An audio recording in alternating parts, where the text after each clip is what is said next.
Let's pray. Heavenly Father, we come to you this morning in the precious name of your Son Jesus. And Lord, we thank you that we can gather. Thank you that we can worship you in spirit and in truth. And Lord, right now we just lift up those that are not well at this time. Pray for Connie, pray for Terence, pray for Alice, pray for Angelo, pray for Franco's wife, pray for TJ, we pray for Peter, we pray for Bear, we pray for Ty, we pray for Sonia. Father, we pray for all those that are away at this time.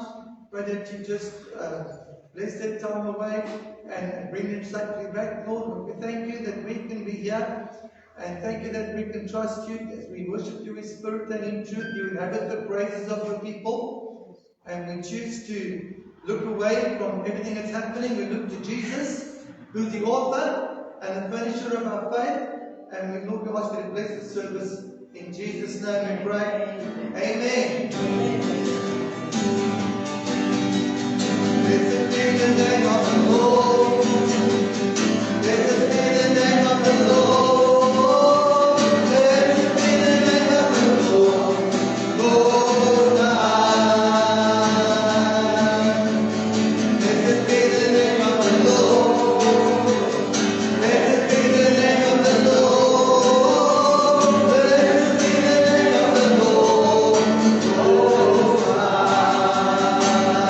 The name of the Lord.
You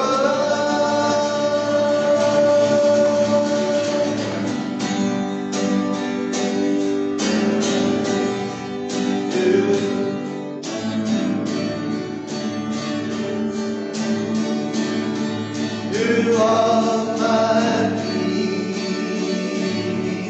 You're broken down every wall.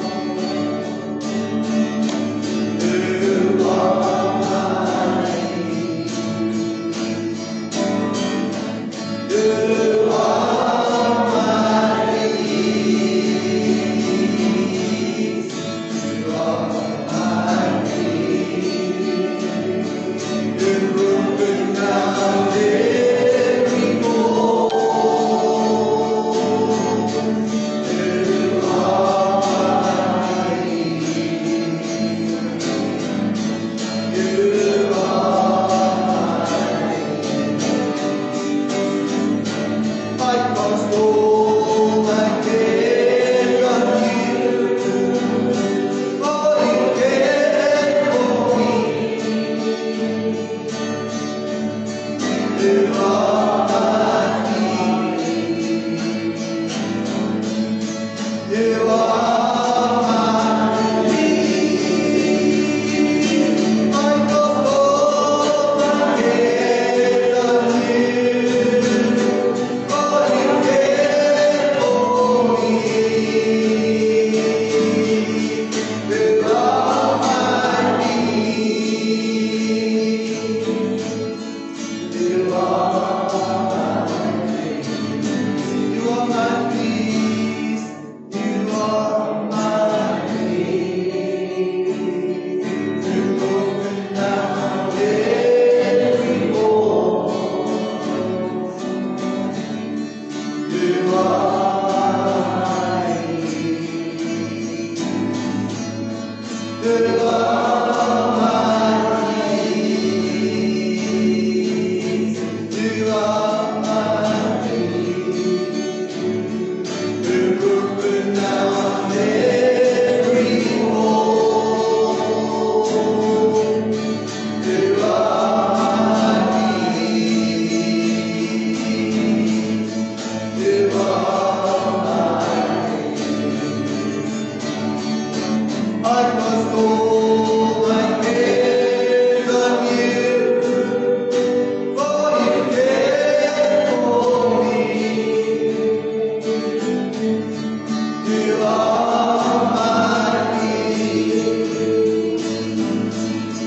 You are my peace. Oh, I cast all my cares on you, for you care for me. You are my peace. You are my peace. You are my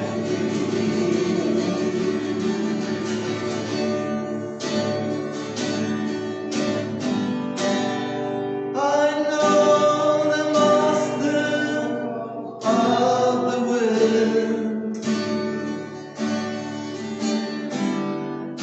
I know the maker of the rain.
that they would slip right through, like they were only grains of sand.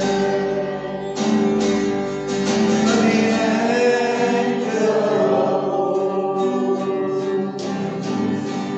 though the ship be battered, the anchor holds, though the sailboat rolls. I have fallen on my knees as I face the raging sea. For the anchor holds. In spite of storm, I've fallen on my knees as I face the raging sea. For the anchor holds. In spite of storm.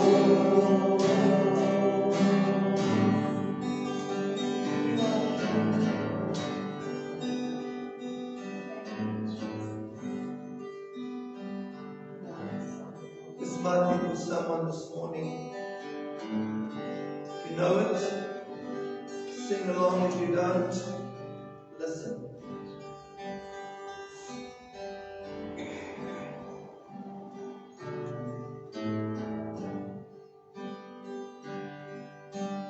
Potter saw a vessel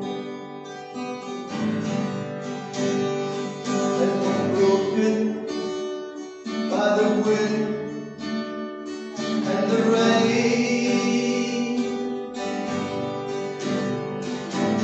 So, with so much compassion,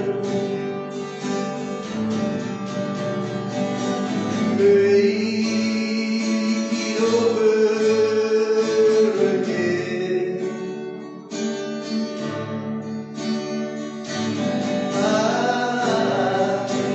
I was that vessel, and no one had thought was good. I thought you on the potter, and I'm the clay. Make me over again today. And God, it picked up the pieces of my broken heart again. He made me a new vessel, and He restored my soul again. Now, my friend, if you're broken and you're shattered by the storms of life, and you searched in vain for the answer to all your turmoil and strife. Just look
Thank you, Father. Thank you, God, that you pick up the broken pieces and you put lives back together again. Thank you, God, you pick up broken churches.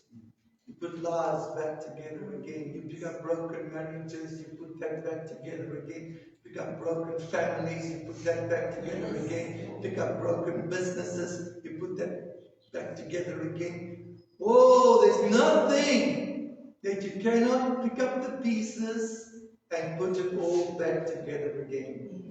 In Jesus' name. Amen. Amen.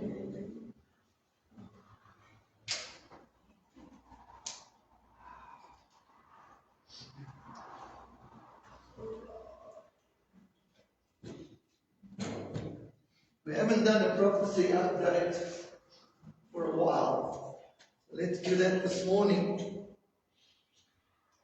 Go to 1 Thessalonians chapter 4, verse 18.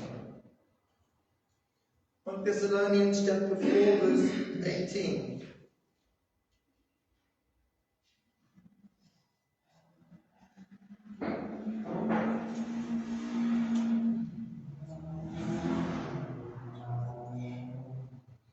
So, chapter 4, verse 18, it's the body of teaching in chapter 4 on the rapture, and Paul ends off by saying, comfort one another with these words.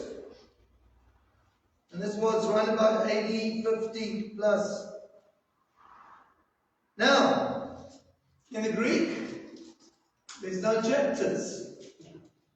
So chapter 5 is a continuation of chapter 4. So chapter 5. 1 Thessalonians chapter 5, verse 1.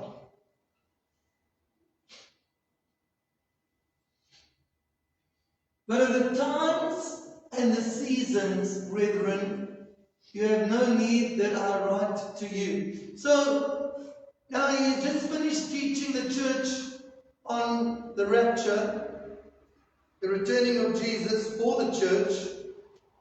You can read that in your own time from chapter 4, verse 13. And when you read this verse 1, it says, now, as to times and seasons. I want you to see something here. It doesn't say date. It doesn't say date. It says times and seasons. Okay? And I don't know what you've been exposed to, but there's been a lot of false prophecies. False prophets have got up and said, this is the date that Jesus is going to return. There was a man that said it towards the end of last year, September. And everybody was getting so excited that he said that Jesus is returning on this date. Well, it never happened. Alright? It's unbiblical to fix a date on the returning of Jesus Christ. But what it does say is times and seasons. Yes, we won't know the date, but we will know the times and the seasons. Okay? That's what that is saying. Of the times and the seasons, you have no need that I write to you. Now verse 2. For you yourselves know perfectly that the day of the Lord so comes as a thief in the night. So when it says the day of the Lord, it's not referring just to the returning of Christ. It's referring to the end times, the seasons. It's to do with the rapture. It's to do with the tribulation period. It's to do with the 1,000-year millennium. It's a whole package deal. Alright? The day of the Lord so comes as a thief in the night. Verse 3. Now watch. When they shall say peace and safety. Now, I don't know if you know what's going on. But when Paul's writing about this, he's referring to what's going on in the Middle East. Okay? And recently, there was a MOU, Memorandum of Understanding. Now, the Memorandum of Understanding was between Iran and America. And when this Memorandum of Understanding was signed, there was the beginning of what looked like a ceasefire, and there was some kind of peace. Okay? But if you've been watching the news, the peace did not last. It says that they shall say peace and safety, and then sudden destruction. So, what's going on at the moment is whenever there is any kind of attempt and any effort to make peace in the Middle East, it is a very fragile peace. Okay? It's important to understand that. Because what they're trying to do is they're trying to make peace without God. They're trying to make peace without God. You cannot make lasting peace without God. Okay? You can make temporary peace. Yes. There can be seasons of peace. And so if you study the history of the Middle East, you will see that there's been many times that there's been peace, but it didn't last, and then there was destruction. Okay?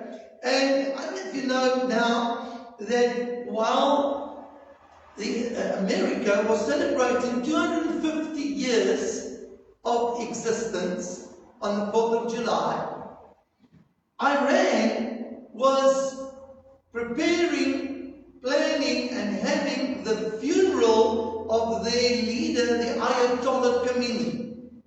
Okay? Millions began to line the streets, long processions. But I don't know if you watched this, but you would have seen massive banners carried by people, and written on these banners, "Kill Donald Trump." Then you would have seen that people made models. They made models of President Donald Trump in the streets and set these models on fire. Okay? And they were chanting, "Death to America, death to Trump, death to Israel," as part of the procession for the burial of the Ayatollah Khomeini.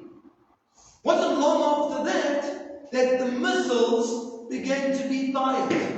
And right now, Iran and America are attacking each other with missiles again. And the Strait of Hormuz is now closed again, announced this morning. That's exactly what Paul was talking about. They shall say peace and safety, and then sudden destruction comes upon them as travails upon a woman with child, and they shall not escape. That's why we pray for the Middle East. Can you imagine living in the Middle East and you hear about peace, and your hope is, woo, there's going to be peace, and a few days later the bombs begin to start falling again. Okay?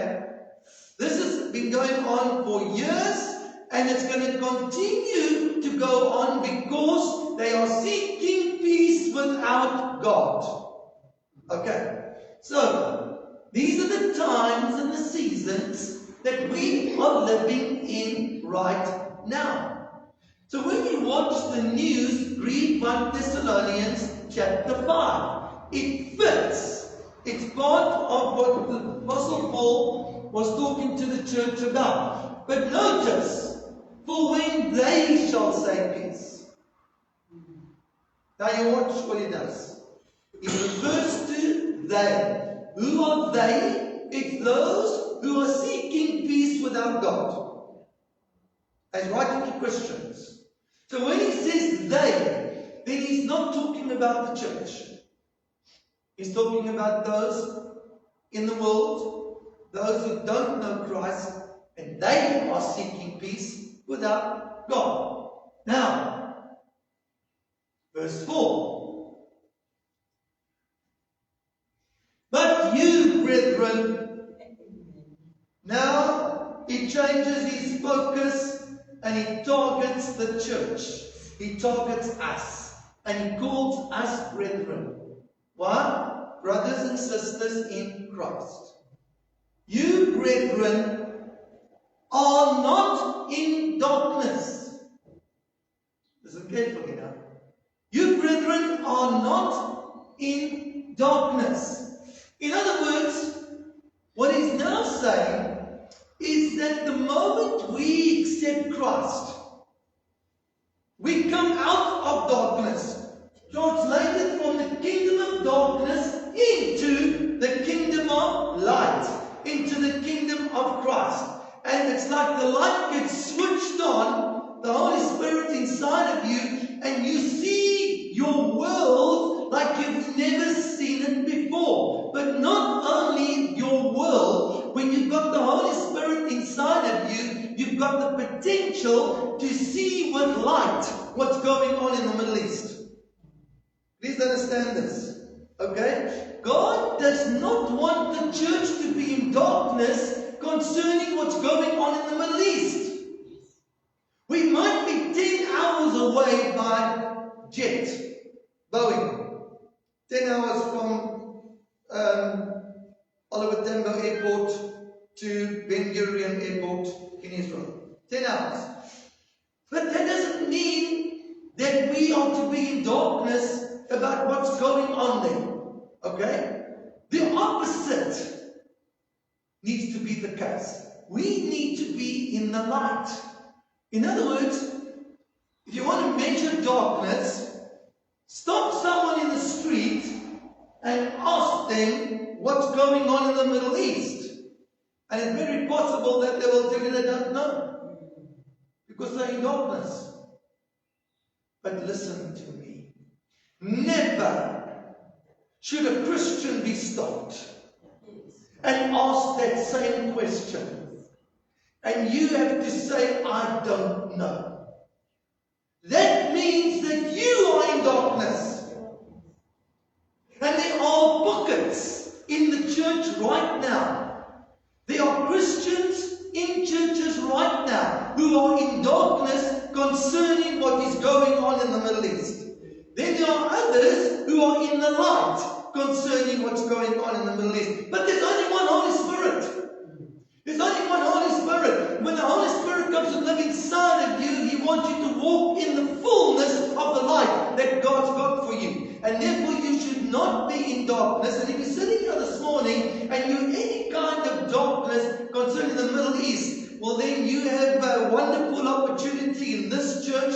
We do discipleship at round table every Thursday morning at 10 o'clock, where we take men and women out of darkness. We had about nearly 20 folk here on Thursday, and they spoke from a church, no names mentioned. They sat in that church for 8 years, and they never heard any teaching concerning the Middle East and Israel. 8 years. They left that church. Someone connected them to our round table meetings. They are so excited now because they believe that this is what they've been missing for 8 years. That's one example. God wants us out of darkness and He wants us in the light. Verse 5.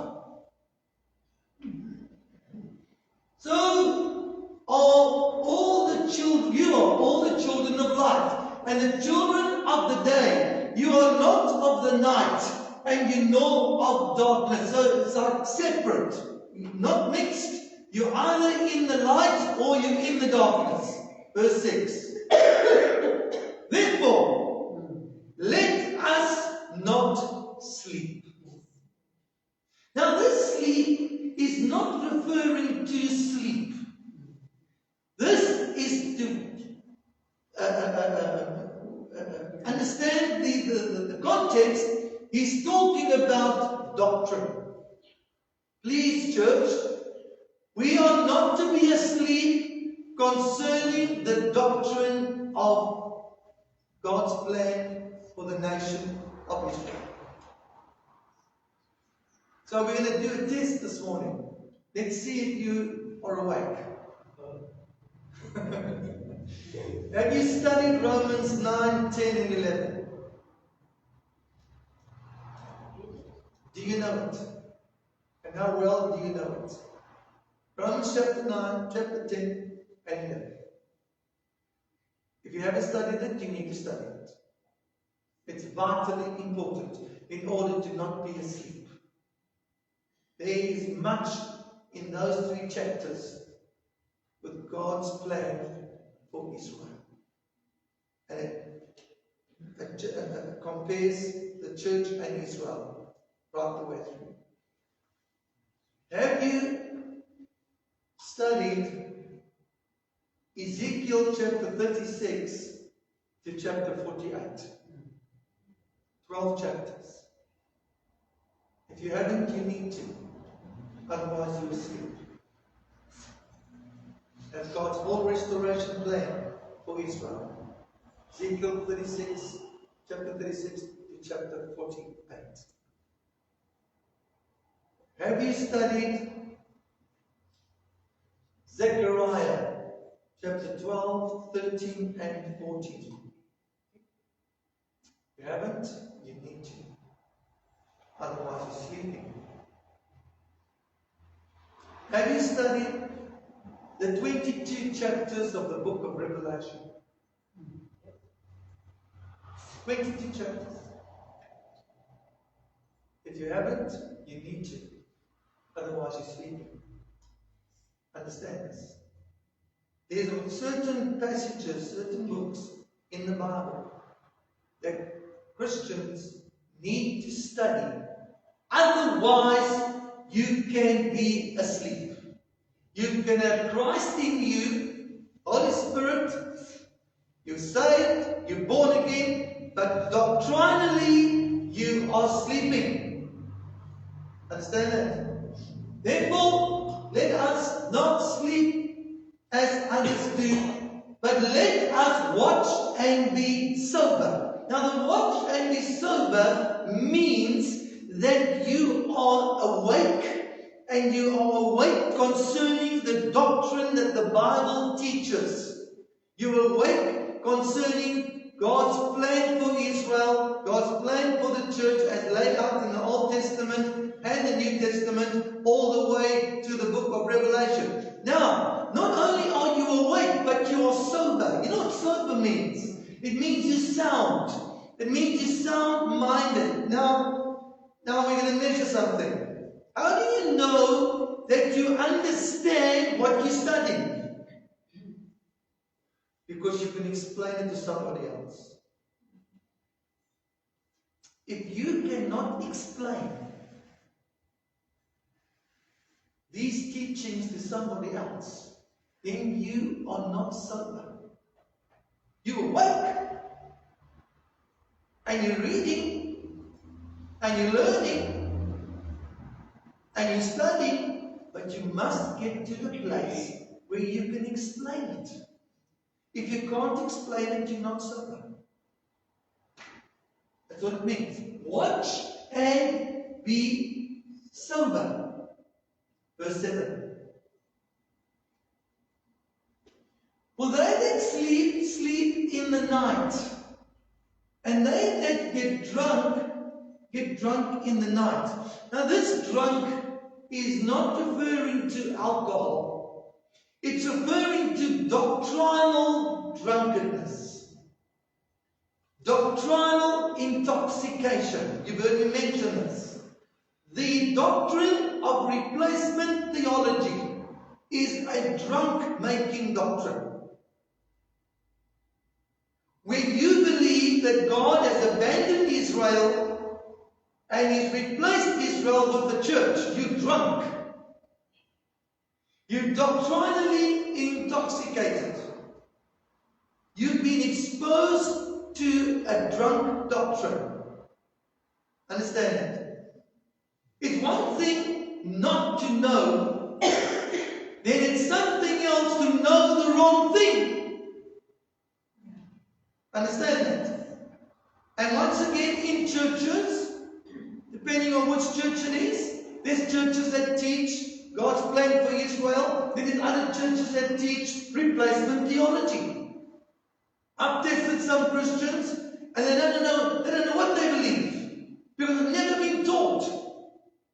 They in other churches. I do discipleship in other nations online, and I asked them, and they're ignorant.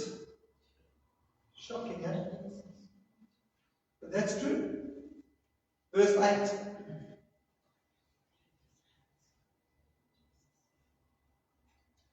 But let us, who are of the day, be sober, doctrinally, putting on the breastplate of faith and love, and for a helmet, the hope of salvation. Now understand this. This is written to Christians, which means these Christians are already saved. They already got salvation. Here it says, put on the helmet of the hope of salvation. That's connected to Titus 2:13, which is the blessed hope of the imminent returning of Jesus Christ. So salvation there is not saved from your sins. Salvation is saved from this earth, where you are raptured, you are rescued out from everything that's happening on the earth. That's what that salvation is talking about there. So put on the helmet, the hope of salvation. Verse 9. For God has not appointed us to wrath, but to obtain salvation by our Lord Jesus Christ. Now remember, God's covenant people, Israel, in the Middle East, are the target of Satan and enemies, continuously attacking, harassing, killing God's covenant people. What is that doing to God's heart? They are the apple of His eye. He carries them on His heart 24 hours a day. And they're getting bombed and attacked regularly. He's becoming more and more angry. His wrath is busy building up. That's what that's talking about. And God is going to show the world His wrath, but He's not going to show His church, us. He's not going to show us His wrath. You see that? We are going to be rescued. We're going to be raptured out, so we do not see the wrath of God. Makes sense? Okay? God has not appointed us to wrath, but to obtain salvation by our Lord Jesus Christ. Verse 10. Who died for us, and whether we wake or sleep, we should live together with Him. Verse 11. Wherefore, comfort yourselves together, and edify one another, even as also you do. Notice the word comfort again. End of chapter 4, verse 18. Comfort yourself with these words. Church, we need to wake up rapture conscious. We need to wake up with a revelation that we can be fetched any day of the year. We don't know the time, the date, but we do know the time and we do know the seasons. And we're watching the times and the seasons now. Now is the time to be rapture conscious. Now is the time to look up and know that at any moment Jesus can return. And if you understand that, then you want to be ready. Because you don't want to be like a thief in the night, caught by surprise. You want to be ready. Can Jesus come fetch you now? Even before communion? Think about that. But sometimes we wait until communion, and then we adjust our lives and sort our lives out.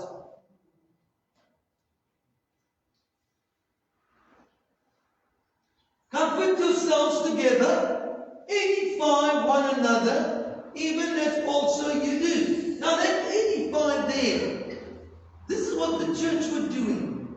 The church in these days, they were getting arrested. They were getting imprisoned. They were getting tortured and they were being killed. So what did the Christians do? They were comforting one another and they were edifying and they were encouraging one another. As they were getting arrested, they would say, listen, Jesus can return at any moment. As they were getting put in prison, Jesus can return at any moment. As they were getting tortured, Jesus can return at any moment. As they were about to be killed, Jesus could return at any moment. That was the way that they were comforting and encouraging each other. If that was how it was in those days, then how should it be today? Think about it. Whatever we're facing, whatever challenges we're having in life, we need to be comforted in knowing that at any moment Jesus can fetch us and take us home. And then we need to boldly encourage others. Because if we don't, please understand this, because if we don't, there are those around us that are losing hope. They are becoming discouraged. They're becoming disappointed. They're losing interest in life. We, in Christ, we are full of hope. We are anchored with Christ in us, the hope of glory. They must see the hope in us. They must hear the hope coming out of our mouths, and we are giving them an opportunity to make a choice. Stay depressed or look to Jesus. Come on. Edify one another, even as also you do. Verse 12. We beseech you, brethren, to know them which labor among you and are over you in the Lord and admonish you. I met the lady a few days ago, and she blessed me because while I was teaching, she said to me, you know what?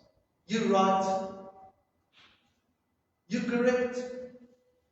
And now I'm going back to my church to find out if they're also teaching the correct.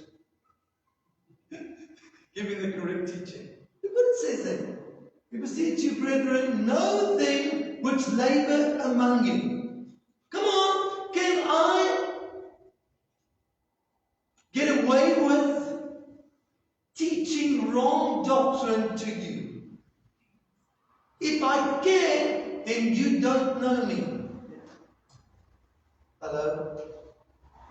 If I can get away with teaching wrong doctrine to you, then you don't know me. You need to know me that I will teach the truth.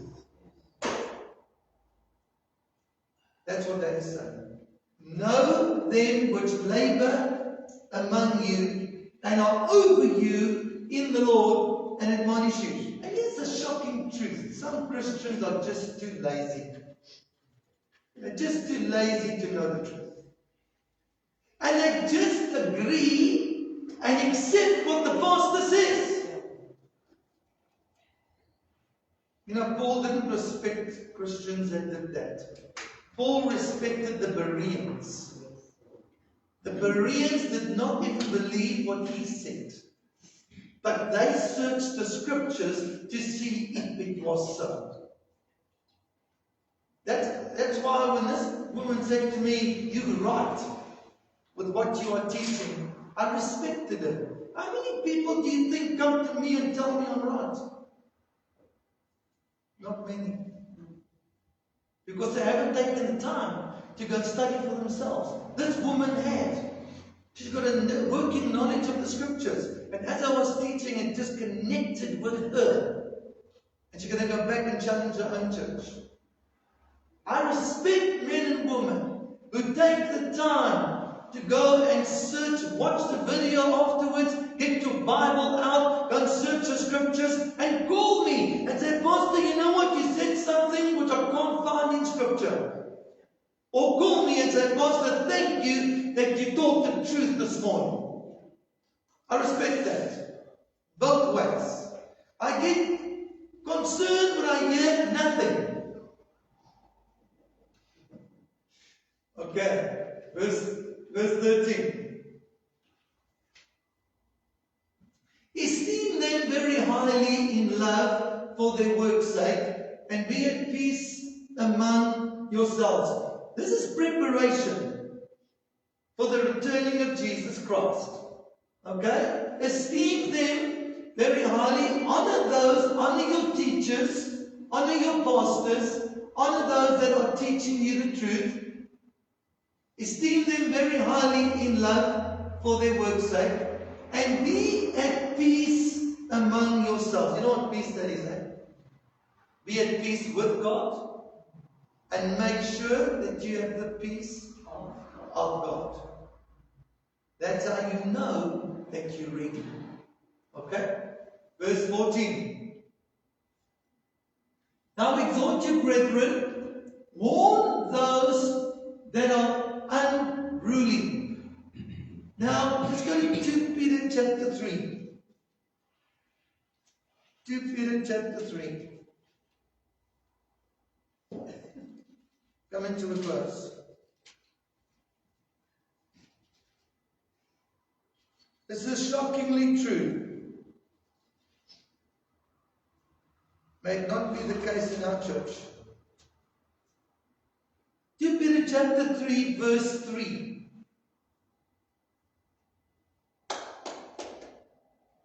Knowing this first, that there shall come in the last days.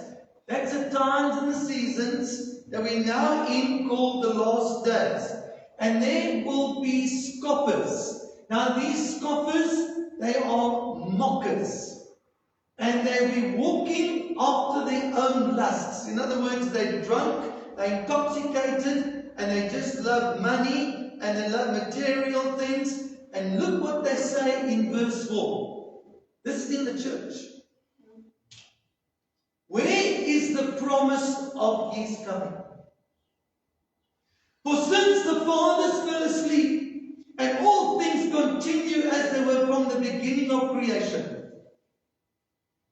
Now they're going to come. I've had it done to me. They're going to come and they're going to mock. And they're going to scoff. And they say, "You're talking rubbish. Jesus is not returning. He's not coming back. There's no such thing as the rapture." Yeah. That's what's being said in some churches. There's no returning of Jesus. Okay? Then when they do this, this is what I say. Can we sit around the Word of God? Can we search the Scriptures? Can I answer you according to what the Bible teaches about the returning of Jesus Christ? And they won't. They're not interested. You see, this is how Satan operates in the church. He knows about the blessed hope of the returning of Jesus Christ. And he knows that this anchors the church. And he wants this anchor to be dismantled and to be removed, so that the church will drift on the stormy waters of life. And what happens when you start to lose hope? You become depressed. You become disillusioned. And you want to give up. And you can even want to try and commit suicide. God understands that. And that's why He's given us this anchor of hope. And it's connected to the imminent rapture of the Church of Jesus Christ. And we need to make sure that we're always ready. Amen? Amen. Bow our heads and pray. How rapture conscious are you? How rapture conscious are you? Are you expecting Jesus to come at any moment and you are ready? If not, now's the time to get ready. Examine your heart before the Lord. Make sure your conscience is clear before God and man.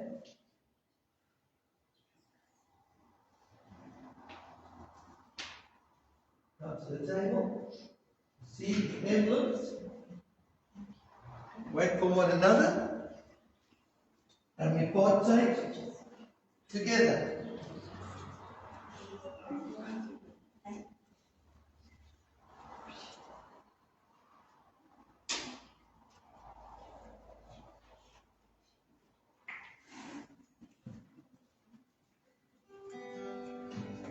He's coming soon. He's coming soon. With joy we'll welcome His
Heavenly Father, we are so comforted and edified and encouraged to know that you have promised that you will return and that you will fetch us.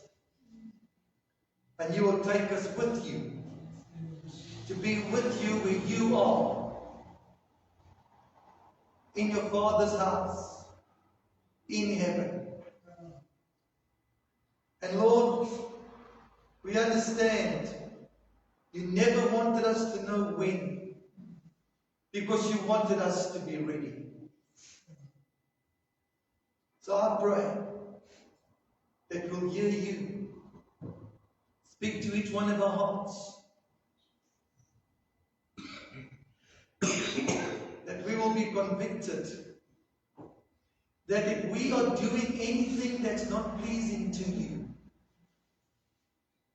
that we will stop, that we will repent, that we'll adjust our lives, that we'll prepare as a bride should, that we'll live pure and holy lives, that there should be no reason why when you return, that we will immediately go with you. Help us, Father. We want to be ready. Thank you for sending your Son down the cross, shed his blood, that our sins can be washed away, forgiven and forgotten. Body broken, so we can trust you to meet our deepest needs, Spirit of God. And we look forward to your return.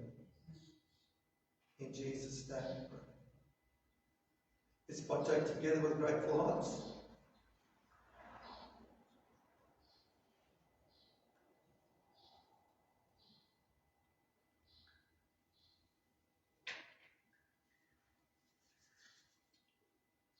Amen.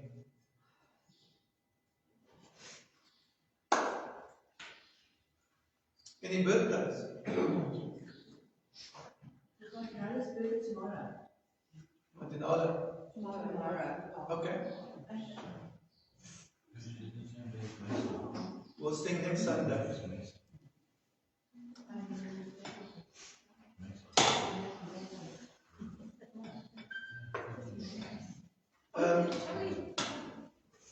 Any anniversaries? Okay. I'm going to anoint Barbara with oil. And let's reach out. Let's trust God to touch her body.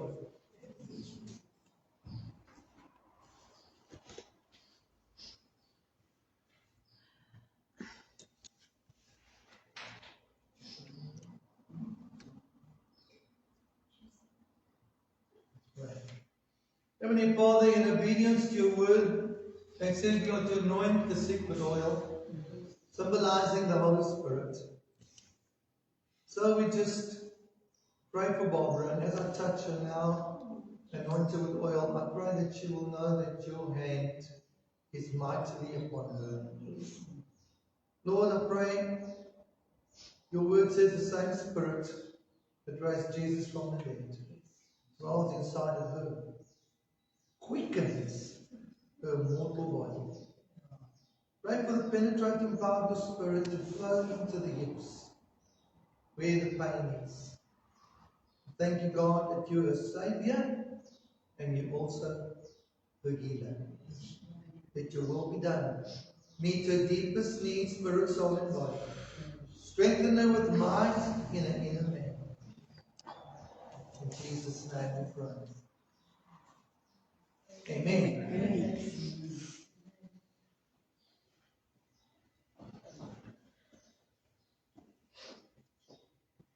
Just while I'm here, anybody else needing to be anointed with oil? Yes, please. Okay. Let's reach out to Jeanette.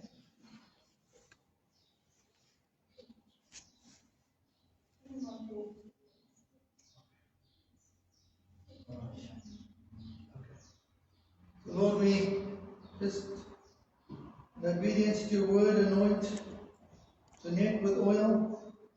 Lord, she's calling out for her daughter Michelle as well. And so, Father, thank you for your Holy Spirit that's abiding inside of this awesome woman of God. Now we pray, God, the same Spirit that raised Jesus from the dead dwells inside of Jeanette. Lord, strengthen her with might in the inner man. May your Spirit penetrate areas of weakness, frailty, areas of pain, and thank you that you are not only a Saviour, but you are also a healer. Meet her deepest needs, spirit, soul, and body, in Jesus' name. And Lord, as I put my hands on Jeanette, I think of her daughter Michelle. Meet Michelle's deepest needs, spirit, soul, and body as well. Jesus' name. Amen. Amen. Is that it? Everybody else is fine. Okay. Right. Who will be praying for who's not here? Etty? When you started, you prayed for everybody. I know. I didn't mention everybody. I mentioned some.